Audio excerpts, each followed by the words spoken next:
Bonjour Claude Lelouch, c'est 60 ans de cinéma, 50 films, des musiques inoubliables. On va en parler évidemment les uns et les autres. Partir, revenir, itinéraire d'un enfant gâté, Les Misérables. Tant d'autres films mythiques qui ont marqué des générations et des générations, Claude. Et là, les musiques, La Baule, le festival du film de La Baule du 26 au 30 juin 2024 qui rend hommage à ça avec un grand concert. C'est l'occasion de réentendre toutes ces grandes musiques, Claude. Ben oui, parce que la musique a été un personnage important dans ma vie et dans mes films. Je ne conçois pas la vie sans musique. Quand je ne vais pas bien, le premier médicament que je prends, c'est de la musique. Voilà. Et j'enregistre la musique de tous mes films avant le film. Ce qui fait que j'ai besoin d'entendre la musique de mon film, d'entendre mon film avant de le voir.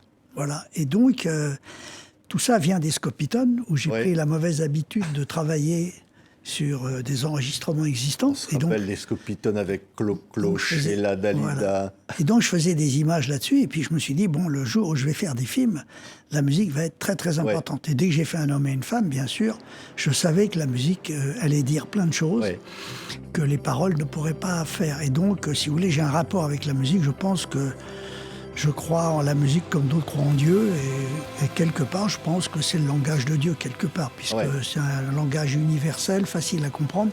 Même dans le ventre de sa mère, on peut entendre de la musique.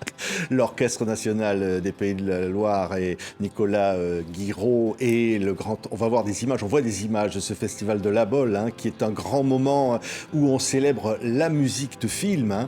Et oui, parce que le film, vous l'avez dit, Claude Lelouch, c'est sans musique, c'est un film est tout nu, il manque quelque chose.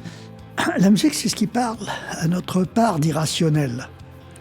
Il y a chez chacun de nous deux intelligences, une intelligence rationnelle et puis une intelligence innée, qui est l'irrationnel. Et cette intelligence innée, elle sait tout ce qu'on ne sait pas.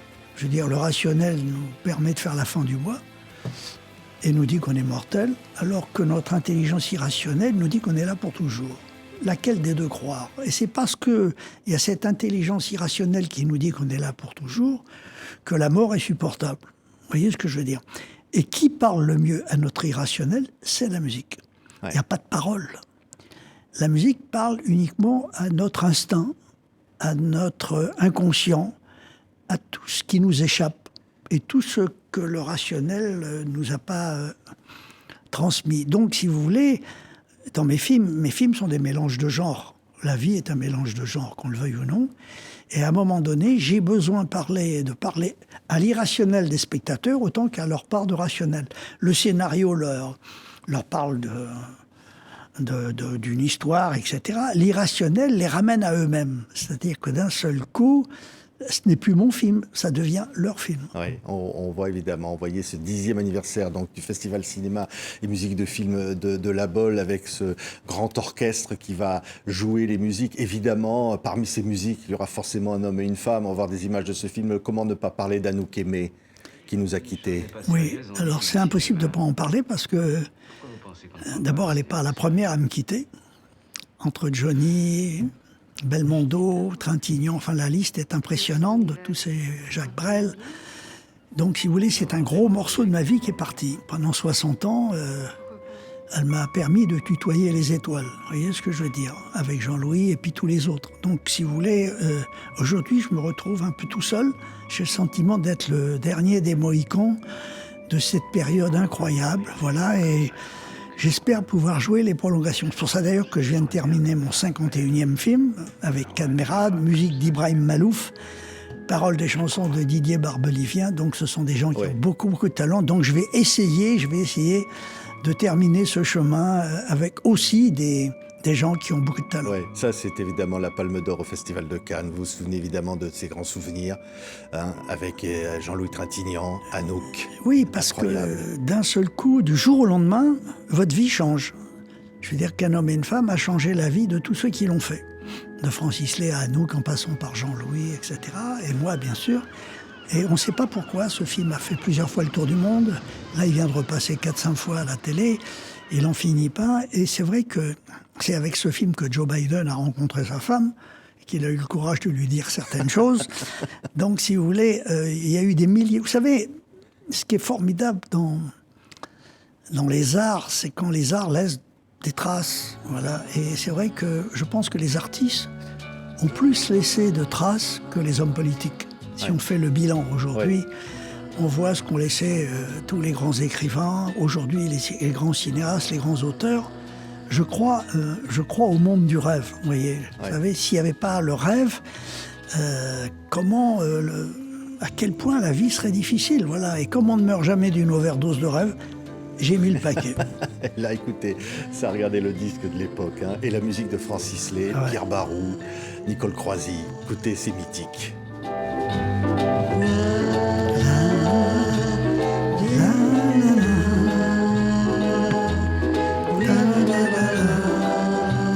Et je m'en lasse pas. Ouais, on pourra parler des heures de cette rencontre avec Pierre Barou, le Brésil, et comment il amène, et finalement l'idée aussi d'un homme et une femme qui vient d'une vision à Deauville, d'une femme qui monte dans une voiture, et tout ça est magique. Oui, vous savez, les idées, elles sont dans l'air. Elles sont dans l'air, et moi qui crois beaucoup au recyclage des vies, je pense que quand on part, on devient une idée. On devient une idée et on va se planter dans des têtes qui nous conviennent, des gens de notre famille qui, après, reprennent notre savoir. C'est pour ça que je pense que les idées, elles sont là et elles nous choisissent. Pourquoi elles viennent chez moi, pourquoi elles viennent chez Macron, pourquoi elles viennent chez Mélenchon, je ne sais pas. Mais à un moment donné, les idées nous choisissent et après, à nous de les développer. Voilà, donc, regardez, celle-là, c'est la suite. Vivre pour vivre. Hein. Alors, Yves Montand, Annie Girardot, Candice Bergen. Et la musique de Francis Lay, qui évidemment sera jouée dans ces concerts qui rendent hommage à vos musiques de films. Écoutez cette musique de Francis Lay, c'est incroyable. Non, c'était un mélodiste hors pair. Même Michel Legrand, qui pensait être le plus grand, considérait que les mélodies de Francis Lay étaient incroyables. Ouais, vous l'avez rencontré, c'était un accordéoniste. C'est Pierre Barou qui vous le fait rencontrer. C'est ça, voilà. C'est Pierre Barou un jour qui me dit, tu sais, j'ai un copain à moi qui est accordéoniste et qui écrit des petites mélodies comme ça, et il fait avec son accordéon ce que tu fais avec ta caméra. J'aimerais beaucoup, vous êtes deux amateurs, j'aimerais que vous présentez l'un à l'autre. Et puis un jour, donc, Francis est arrivé avec son petit accordéon chez moi, dans une chambre de bonne, que j'appelais un bureau, bien sûr, à l'époque. C'est là où j'avais créé les films 13. Et puis pendant 3 heures, 4 heures, je ne sais plus, il m'a joué des morceaux, des thèmes. Je me suis dit, mais je viens de rencontrer l'homme de ma vie. Voilà, et tout de suite après, je lui ai dit, bah, écoutez, je prépare un film qui va s'appeler Un homme et une femme, qui raconte l'histoire d'un homme et d'une femme qui ont droit à une deuxième chance. Et la musique va jouer un rôle très, très important dans cette histoire. Donc, il a été la première personne à qui j'ai raconté le film. Je lui ai raconté le thème, l'histoire, ce que j'avais dans la tête. Et puis je lui ai dit, écoute, ça serait bien que dans quelques jours, tu me rappelles et tu me racontes la même histoire, mais qu'avec des notes de musique. Et effectivement, quelques jours plus tard, il a commencé à me faire écouter des thèmes qui étaient tous plus beaux les uns que les autres. Alors je les choisissais, je prenais, et puis je lui disais, mais on n'a pas trouvé encore le thème principal. Je cherche un thème d'une simplicité enfantine avec laquelle les gens vont pouvoir faire joujou. Et ce thème sera à leur accès. Alors il m'a fait écouter une dizaine de thèmes qui étaient tous merveilleux. Et puis je lui ai dit, mais on l'a pas encore trouvé. Écoute, j'en ai un, mais il est tellement simple que j'ose pas te le faire écouter. Et c'était Un homme et une femme. Voilà. Et c'est comme ça que c'est parti. Ouais, tiens, regardez. Celle-là, c'est la suite. 13 jours Alors en France. ça, 13 jours en France, on va entendre la musique de Francis Lay. C'est un documentaire sur les Jeux Olympiques d'hiver. On a fait avec François Reichenbach à l'époque le film officiel des Jeux. Et évidemment, j'ai demandé à faire un film qui soit plus musical que sportif. Et donc, Pierre Barou a écrit des chansons pour Killy, pour tous les héros des Jeux de 68. On avait une star dans le film, c'était le général de Gaulle, etc. Et il y avait cette petite musique de Francis qui, aujourd'hui, est un super tube au Japon. Vous savez que 13 jours en France est mon film le plus populaire au Japon. Incroyable. Hein. Plus qu'un homme et une femme, plus que tout, voilà. Donc, si vous voulez, oui. Non, écoutez, je conçois pas un film sans musique. Je conçois pas un film sans musique. Là, vous allez voir, le 13 novembre sort finalement, avec la musique d'Ibrahim Malouf et les paroles Et là, encore une fois, la musique transcende les personnages et permet à l'irrationnel de la ramener. Vous voyez ce que je veux dire? Notre part d'irrationnel, c'est tout ce qu'on ne sait pas. Mais notre irrationnel sait ce que nous ne savons pas. Vous voyez ce que je veux dire? Et donc, ça se transforme avec des sentiments, avec l'instinct, voilà. Et j'adore jouer avec ce qu'on ne connaît pas. Et, tout ce qu'on... Aujourd'hui, sur votre portable et sur Internet, vous avez la connaissance totale du monde. Pas encore l'irrationnel. Vous voyez ce que je veux dire? Il n'y a pas encore l'intelligence irrationnelle. Il y a l'intelligence artificielle, mais pas irrationnelle. Et celle-là, ils n'arriveront jamais à la mettre dans une machine. Tant mieux. Je voudrais que vous vouliez appeler votre maison de cinéma les films de l'Apocalypse. Ouais. Puis finalement, vous allez les appeler les films 13. Alors, l'Apocalypse, ça ne vous ressemble pas. Vous êtes un cinéaste, justement, du 13, c'est-à-dire de la chance, de l'inattendu, de ce qu'on croise au coin de la rue. J'avais 20 ans quand j'ai construit cette société et j'avais la provocation qui était là. Donc... l'avocat, le notaire me dit, alors comment on appelle l'association? On va l'appeler, comme le pire n'est jamais décevant, on va l'appeler les films de l'Apocalypse. Et l'avocat me dit, Claude, vous allez faire peur à tout le monde. Tous les gens superstitieux vont pas. Et on me cherchait. Et puis à un moment donné, il me dit, vous n'avez rien contre les chiffres? Je dis non, pourquoi? Il me dit, écoutez, il est 13h, on est le 13 avril, et je viens de compter, Claude Lelouch a fait 13 lettres. Ah, j'ai dit, tiens, c'est une bonne idée.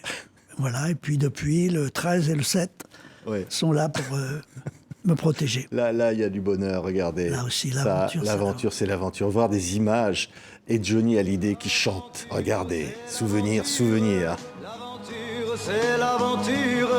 Elle est là, qui vous attend un soir. Pas de pitié, il est trop tard, il faut gagner et oublier.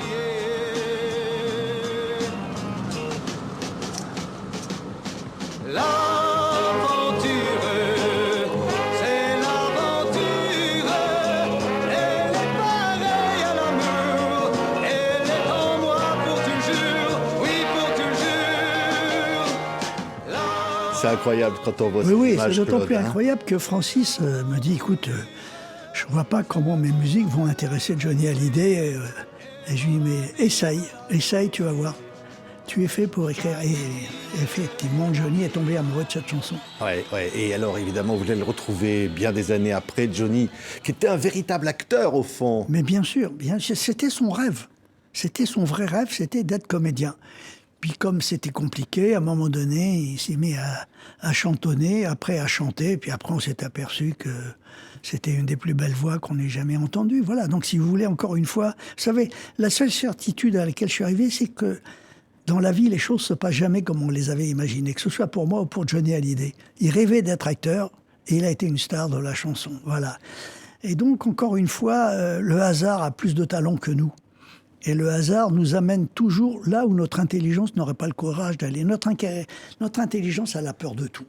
Elle a peur de tout, elle fait de nous des trouillards. Alors que le hasard, c'est un cascadeur. Ouais. C'est quelqu'un qui prend des risques et... Quand le hasard trouve des bons clients comme moi ou Johnny, il en profite. Oui, je trouve ça génial d'avoir fait un film avec Jacques Brel, dans lequel c'est Johnny qui chante. Et oui, c'est la rencontre. Et c'était impressionnant quand je les ai fait tourner ensemble. C'est fou comment Johnny était un enfant devant Jacques Brel. Il était vraiment timide, quoi, quand il regardait Jacques Brel. Comme on regarde une idole. Ouais, et Johnny, et Jacques Brel aimait Johnny? Oui, beaucoup. Non, puis il aimait aussi cette voix incroyable. Enfin, si on veut parler de Johnny, il faut parler de c'est sa relation avec l'irrationnel. Je veux dire que cette voix, d'où elle vient, où elle va, pourquoi elle nous touche, on peut pas expliquer le succès. Ouais. Et heureusement, parce que le succès, c'est toujours un miracle. Et les miracles, on ne peut pas les expliquer. Donc on ne pourra jamais expliquer le miracle Johnny Hallyday. Jamais. Ouais. Mais dans la vie de Jacques Brel, il y a comme l'aventure, c'est l'aventure dans sa vraie vie, au fond. Quand il lâche tout pour partir sur une île, c'est du Lelouch, en fait. Oui, non, mais c'est aussi un peu le thème que je vais reprendre après dans Itinéraire d'un enfant gâté avec Belmondo. Et c'est un thème que j'ai repris dans mon dernier film, dans Finalement. C'est encore une fois l'histoire d'un homme qui cherche la liberté. Oui, partir, revenir, pour entendre la voix d'Annie Girardot. partir, revenir. Ça y est, tout est dit là, dans ce titre de film. On sait que c'est un film de Claude Lelouch, là, avec un titre comme ça. Non, mais j'aime bien les titres qui sont en même temps des pitchs. J'aime pas les titres qui vous emmènent ailleurs. Je pense qu'il y a une sorte d'escroquerie. Alors, il y a de très jolis titres poétiques, mais je comprends pas pourquoi ça n'a rien à voir avec le bouquin ou le film. Moi, j'aime bien que ce soit carré par rapport à l'histoire que je raconte. Ouais, écoutez Annie Girardot. Dans la glace, je sais que d'autres ont pris ma place. Ton regard, comme s'il me cherchait, passe sur moi comme un archet. Revenir Michel Legrand d'une autre vie. et Labadie, peut-être. pour le Jean-Louis Labadie. La voix de Annie Girardot. Oh. Quel personnage, quelle actrice. Ouais. Elle aussi,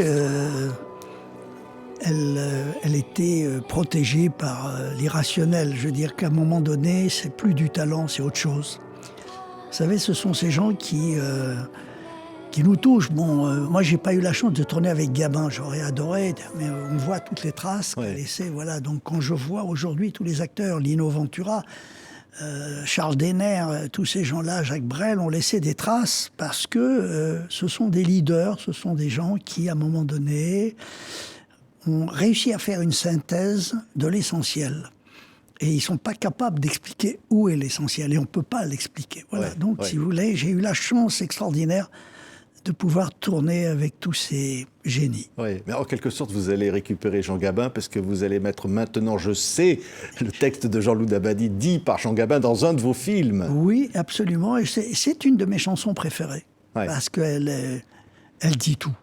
Elle dit tout et elle est magique, oui, Jean Gabin. Et alors, j'ai failli tourner avec lui et Michel Morgan. Je voulais reconstituer ce couple que la Nouvelle Vague n'avait pas utilisé. Et je me suis dit, je vais essayer. Avec Le Chat et la Souris, je devais prendre Jean Gabin et Michel. Et puis, Jean est parti trop tôt, donc j'ai pris Serge Reggiani à la place. Oui, un parfum de fin du monde, ça vous dit quelque chose, ça? Vous parliez à l'instant de Michel Legrand. Ah. Alors là, ça aussi, ça c'est un géant, Michel. Ouais. C'est un géant et c'est vrai que il pouvait tout faire en musique. Du classique au jazz, en passant par les variétés, le cinéma. Chacune des musiques qu'il a faites étaient des opéras. Et aujourd'hui, les musiques de films sont des opéras, qu'on veuille ou non. Celui-là, Les uns et les autres. Les uns et les autres. C'est, alors là, pour le coup, la musique et l'histoire, ça ne fait qu'un dans ce film. Oui, mais encore une fois, tout simplement parce qu'on a fait la musique avant le film. Tout simplement parce que la musique est une star dans mes films. C'est la première star de mes films, c'est la musique. C'est pour ça qu'elle a tant d'importance et qu'aujourd'hui on s'en aperçoit. Ouais. Vous voyez ce que je veux dire? J'ai jamais trahi la musique. Je ne conçois pas une vie sans musique. Donc je ne conçois pas un film sans musique. Et on a fait de très beaux films sans musique. Hein. On peut faire des chefs-d'œuvre sans musique. Mais la musique, pour moi, me ramène toujours à l'essentiel. Puis je vous dis, ça reste mon médicament principal. Les uns et les autres. On a des images de ce film en musique, évidemment, parce que là, c'est une épopée. Au fond, c'est un film qui rassemble tout ce qui est au fond de vous, qui va toucher tellement le public, Claude Lelouch. Oui, les uns les autres. Tout le monde s'y reconnaît. Les uns les autres, c'est un film sur ma mémoire, sur ce dont je me suis souvenu quand on a tout oublié. Vous voyez, je veux dire, de ce qui a marqué, voilà. Donc toutes les histoires qui sont dans Les uns les autres sont des histoires vraies, dont j'ai été le témoin ou dont on me parlait à la maison. L'histoire de cet enfant qu'on abandonne sur une voie ferrée. C'était une histoire qu'on racontait tous les soirs à la maison, chez moi, et je me suis dit, bon, un jour, je mettrai ça dans un film. Écoutez quelques instants. Les uns et les autres. 120 comédiens, 200 danseurs, 10 000 figurants et 3 heures de spectacle pour rire et pleurer. Des petits et des grands moments, des uns et des autres. Une histoire vraie qui se déroule de 1936 à nos jours. Conçue et filmée par Claude Lelouch à partir de la mémoire des uns et des autres.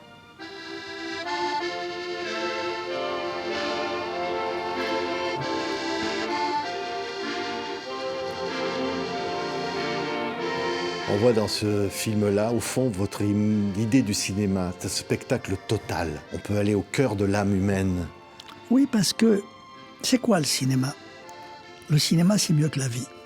je viens de faire un livre qui va sortir à la rentrée, qui s'appelle « Le cinéma, c'est mieux que la vie ». Et quand j'étais enfant et que j'allais au cinéma, je me disais, les gens qui sont sur cet écran, c'est les mêmes que ceux qui sont dans la rue, mais en plus beau, en plus réussi, en plus intelligent, en plus courageux.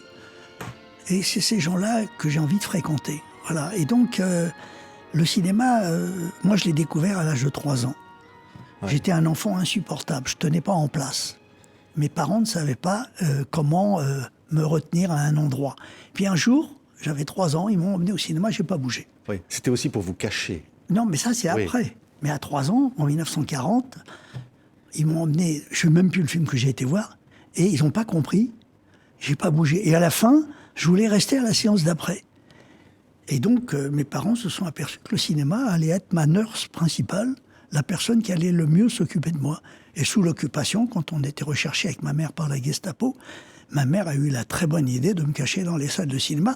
C'est le seul endroit où je pouvais rester pendant 6 heures sans rien faire. Je voyais 3 fois le même film, parce que le cinéma, à l'époque, était permanent. Oui. Donc, le cinéma et moi, c'est une histoire d'amour qui dure depuis ma naissance, et qui fait que c'est la plus belle histoire de ma vie que j'ai eue, voilà. Et donc j'espère qu'ensemble on va pouvoir jouer les prolongations. Oui. Vous direz même qu'il vous a sauvé la vie, le cinéma. Il m'a sauvé la vie, je lui dois tout. Oui. Là, le Boléro de Ravel, vous l'avez rendu encore célèbre, c'est-à-dire que c'est devenu non pas seulement le morceau le plus joué dans le monde, mais c'est devenu une musique de Claude Lelouch, avec ses images incroyables. Ce qui est drôle, je me rappelle un jour sur une radio, et maintenant le Boléro de Claude Lelouch.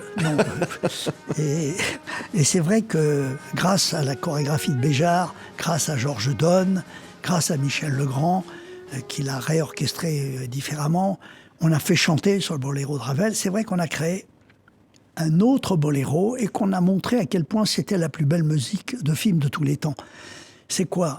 D'abord, ça n'a pas été fait pour un film, encore une fois. Et le Boléro de Ravel, c'est la musique du cœur. C'est le rythme du cœur, c'est les battements du cœur. Donc, c'est la musique de tout le monde. C'est pour ça qu'elle a eu un tel succès et qu'aujourd'hui encore, on n'a pas fait mieux. Voilà. Vous diriez tout ça pour ça, au fond, titre de film de Claude Lelouch, la voix de Philippe Léotard qui nous manque. Et oui, tout ça pour ça, là c'est l'amour, c'est les femmes. Mais au fond, ça vaut le coup malgré tout ça pour ça. Bien sûr, non, mais vous savez, toutes les secondes dans notre vie qui ne sont pas consacrées à l'amour sont des secondes perdues. Voilà, tout commence et se termine avec des... Alors évidemment, le problème des histoires d'amour, c'est qu'elles sont trop courtes. Ce sont des feux de paille, mais c'est pour ça qu'elles sont formidables. Voilà. Oui. Et c'est pour ça que j'ai passé beaucoup de temps à essayer de comprendre pourquoi les hommes et les femmes se donnaient tant de mal pour aller dans le même lit et encore plus de mal pour plus y aller. La voix de Philippe Léotard, écoutez. Un bonheur, une vie meilleure. Le bonheur, c'est mieux que la vie. Tout ça pour une valse lente. Le bonheur, c'est mieux que la vie, dit Léotard. Hein. Oui, le bonheur, c'est mieux que la vie. C'est vrai. C'est vrai. Et après, j'ai fait un film qui s'appelait L'amour, c'est mieux que la vie. Et là, je viens de faire un livre qui va s'appeler Le cinéma, c'est mieux que la vie. C'est ça. Tiens, Jacques Dutronc, La balade du bon et des méchants. Incroyable la voix de Dutronc. Quel acteur aussi, hein. Quel personnage. Oui. Lui, il est plus que dans le positif. C'est-à-dire qu'il ne prend jamais rien au sérieux. Jamais. Et dans un monde qui se prend très au sérieux, qu'est-ce que c'est agréable de rencontrer un mec comme ça, quoi. Ouais. Qui regarde le monde comme ça. Oui, la vie avec... en plus, je lui ai donné un rôle dans Le Bon et les Méchants de méchant qui devient bon. Voilà, c'est ça qui est intéressant. Et puis, avec la merveilleuse Marlène Jobert et Villeray, ça faisait un trio absolument incroyable. Ah ouais, ils sont magnifiques. Hein. Ouais, ils sont magnifiques. Ah ouais, c'est extraordinaire. Écoutez quelques instants ça. C'était l'insouciance, un feu d'innocence. Il n'y avait ni bon ni méchant. Si c'était à refaire, encore un titre. Évidemment, avec tous les titres de vos films, on pourrait raconter une fable de la vie, au fond, une philosophie de l'existence. Et puis, j'ai fait pratiquement des chansons de tous mes films. Tous mes films ont pratiquement une chanson qui va avec le titre. Ouais. J'ai besoin de ça. Je ne peux pas commencer un film si je n'ai pas le titre, parce que le titre donne le pitch du film. Et puis après, j'ai besoin de trouver le thème du film, parce que la chose dont on se souvient le mieux, c'est les mélodies. On se souvient plus des mélodies que des paroles. Voilà, donc... Non, je suis un voyou et j'ai spéculé sur Voyou, c'était encore un autre titre de film. Voilà. Mais il y avait Catherine Deneuve, la merveilleuse Anouk Aimée, et Anouk puis Aimée. la voix, écoutez cette voix qui nous a quittés, hélas. Écoutez. François Hardy. Rien qu'une femme parmi les femmes, rien qu'une femme parmi les femmes, rien qu'une femme parmi les femmes. Françoise Hardy. Quelle... Et j'ai fait des scopitones avec elle. Enfin, Ouais. j'ai fait un scopitone qui s'appelait Tous les garçons et les filles. à la Dans- balançoire. Dans une balançoire. Elle m'en a beaucoup voulu parce que on voyait un petit peu ses jupes se relever de temps Ah en bon, temps. elle voulait pas qu'on voit ses... Mais Elle dans était une très balance. timide. Hein? Elle était très réservée. D'une timidité. Non, puis alors, elle avait un rapport avec les astres absolument incroyable. Je veux dire que j'ai eu de longues conversations avec elle, justement. Elle avait comme ça conscience que l'infiniment petit et l'infiniment grand avaient beaucoup de choses à nous dire, quoi. Ouais. Non, c'est une très belle personne. Ouais, c'est une période Évidemment, je pensais à Clo-Clo dans la neige, qui jette des boules de neige. Ça, c'était vous. Hein, c'était pas... Il fallait Alors, y encore avoir de une fois, l'imagination. C'est hein. encore une fois la force du hasard. Moi, j'aurais jamais eu l'idée de les faire danser dans la neige. J'avais rendez-vous avec Claude François, que je connaissais pas. C'était la première fois que je vais le chercher rue Troyon dans un hôtel. Et dans la nuit, il avait neigé. Alors, il me dit, qu'est-ce qu'on fait? Je lui dis, écoute, est-ce que tu serais capable de lancer dans la neige? Oh, il me dit, oui, avec plaisir. Et vous voyez, encore une fois, c'est le hasard. Pourquoi il a neigé cette nuit-là? Oui, oui. Et alors, les couettes de Sheila, ça vous faisait pas peur, ça, hein? L'école est finie, les scopitones, c'est vous, hein? Oui, non, mais vous voyez, je me suis amusé. Non, mais vous savez, vous avez en face de vous un homme très heureux. Très heureux. C'est une race en voie de disparition. Et je suis heureux parce que je ne sais pas qui a rempli mon agenda à ma naissance, mais je ne me suis pas ennuyé une seule seconde. Et j'ai toujours dit, il vaut mieux avoir des ennuis que s'ennuyer. Vous diriez que vous avez eu un itinéraire d'enfant gâté? Oui, parce que... Bon, je ne sais pas ce qui va m'arriver, mais enfin, je veux dire qu'à l'âge que j'ai eu quand même droit à une grosse part du gâteau. Vous voyez ce que je veux dire? Donc j'ai eu la chance de pouvoir rencontrer des gens extraordinaires, merveilleux, qui m'ont donné de l'imagination, qui m'ont donné envie de les filmer. Vous savez, on ne filme bien que ce que l'on aime. Voilà. Et donc j'ai essayé de filmer des hommes et des femmes que j'avais envie d'avoir pour amis ou de prendre dans mes bras, quelquefois. Ouais. Et alors là, c'est Belmondo. Au fond, dans Itinéraire d'un enfant gâté, dont on entend la musique, là, c'est un peu vous, Bébel, là. C'est ce personnage, c'est vous, ce que vous auriez voulu être. J'ai un petit côté cascadeur. J'ai pris des risques en faisant tous mes films. Je veux dire que tous mes films, je les ai produits, je les ai cofinancés. Oui, enfin, et puis il y a chez Bébel cette chose formidable, c'est la cour de récréation. La cour de moi, j'ai tout appris dans la cour de récré. Et Bébel était une cour de récréation. Vous voyez, je pense qu'on apprend plus de choses dans la cour de récré que dans les salles de classe. Voilà. Et c'est pour ça que Bébel a eu autant de succès. Il a été une cour de récréation extraordinaire pour tous ceux qui sont allés voir ces films. Ouais, vous aviez envie de le filmer jusqu'au bout. Oui. Son visage. Ouais, c'est puis, même malade, il était encore extraordinaire. Oui, et puis il ne savait pas dire non sur un plateau, c'était un pensionnaire idéal, et puis il pensait qu'à faire des conneries. Oui. Donc ça vous donnait envie d'aller un peu plus loin, de prendre des risques. Je veux dire, je me rappelle quand je lui ai dit maintenant, tu vas être Jean Valjean dans Les Misérables. Et il me dit, oui, alors, écoute, jamais rien m'a fait peur, mais ça me fait peur quand même. Mais en réfléchissant bien, on va bien s'amuser. Ouais. Voilà. Et encore une fois, il avait peur de rien. Il avait peur de rien. Et c'est ça que le public a aimé chez lui. Ouais, Et que j'ai aimé, et qu'on a tous aimé. Je veux dire, tous les metteurs en scène qui ont tourné avec Belmondo, on a fait des films de Belmondo. Ouais. Il y aura projection d'ailleurs des Misérables au Festival de cinéma et musique de film de La Bolle avec la présence de Didier Barbelivien et d'autres, évidemment, pour fêter l'anniversaire des Misérables. Édith et Marcel, une rencontre aurait pu avoir lieu avec Patrick Devers? Oui, alors la rencontre avec Patrick Devers, encore une fois, vous voyez, le hasard pourquoi je déjeune avec lui 1 heure avant sa mort. 1 heure avant sa mort, il était heureux de faire ce film. C'était un homme joyeux. Qu'est-ce qui s'est passé entre le moment où il m'a quitté au déjeuner où il est allé se suicider? Ça, je ne comprendrai jamais. Et puis Édith et Marcel, c'est quand même un film dont le scénario a été écrit par Édith Piaf. Je l'ai rencontré en 1960 quand je tournais mon premier film. Il y avait une voiture qui me gênait devant les Galeries Lafayette. Et dans la voiture, il y avait Édith Piaf. Et son chauffeur était parti faire des courses parce qu'elle ne pouvait plus marcher. Alors je lui dis, écoutez, d'un seul coup, je frappe au carreau et je vois Édith Piaf. Et j'ai eu le choc de ma vie. Et je lui dis, écoutez, excusez-moi, je bredouille, je ne sais plus quoi. Et je lui dis, écoutez, je suis en train de faire mon premier film. Et je voulais savoir si on pouvait avancer la voiture parce qu'elle est dans mon... Et puis et elle me dit, tiens, monte me tenir compagnie. Alors comme ça, tu fais du cinéma. Oui. Et je lui dis, en plus, vous êtes la personne que j'admire le plus au monde et vous avez aimé le sportif qui m'a fait rêver le plus au monde.